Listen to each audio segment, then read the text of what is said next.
നമ്മുടെ ഈ ഒരു ക്ലൈമറ്റിൽ എല്ലാവർക്കും കോട്ടൺ കുർത്തീസ് വെയർ ചെയ്യാനായിരിക്കും കൂടുതൽ കംഫർട്ടബിൾ അല്ലേ? അപ്പൊ നമുക്ക് ഇന്ന് കുറച്ച് കോട്ടൺ കുർത്തീസ് നോക്കാം. ഫസ്റ്റ് ഞാൻ വെയർ ചെയ്തിരിക്കുന്ന ഒരു നേവി ബ്ലൂ കളറിനകത്ത് ഒരു ബ്രിക്ക് റെഡ് പ്രിന്റ് വന്നിട്ടുള്ള ഒരു ഐറ്റം ആണ്. ഞാൻ കാണിക്കുന്നതല്ല, ലൈനിങ് ഉള്ള ഐറ്റം ആണ്. സ്ലിറ്റഡ് ടോപ്പ് ആണ്.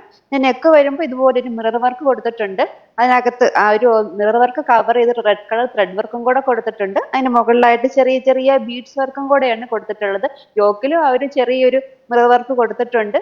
ലാർജ് ത്രിബിൾ എക്സിലാണ് അവൈലബിൾ ആയിട്ടുള്ള സൈസ് വരുന്നത്. റേറ്റ് 655.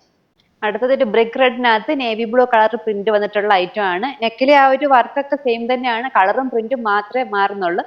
ലാർജ് ത്രിബിൾ എക്സൽ ആണ് സൈസ്. റേറ്റ് 655. നെക്സ്റ്റ് വരുന്നത് നമ്മൾ ആദ്യം കണ്ടൊരു കളർ കോമ്പിനേഷനിൽ തന്നെ വരുന്ന ഐറ്റം ആണ്. Navy blue brick red and ഒരു ബ്ലാക്ക് കളർ കോമ്പിനേഷൻ വന്നിട്ടുള്ള ഐറ്റം ആണ്. ആദ്യം കാണിച്ചൊരു ഫ്ലോറൽ പ്രിന്റ് ആയിരുന്നു. ഇത് വരുമ്പോൾ ഒരു പ്രിന്റിന് മാത്രമുള്ള ഡിഫറൻസ് വരുന്നത്.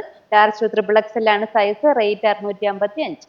നെക്സ്റ്റ് ഒരു light purple and off white colour combination floral പ്രിന്റിൽ വന്നിട്ടുള്ള ഐറ്റം ആണ്. ബാക്കിയെല്ലാം സെയിം തന്നെയാണ്. നെക്കിലും ആ യോക്കിലും മിറർ വർക്ക് കൊടുത്തിട്ടുണ്ട്.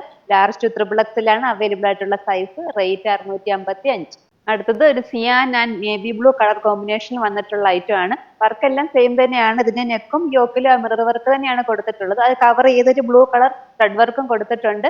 ലൈനിങ് ഉള്ള ഐറ്റം തന്നെയാണ്. ലാർജ് ത്രിബിൾ എക്സൽ ആണ് സൈസ്. റേറ്റ് 655.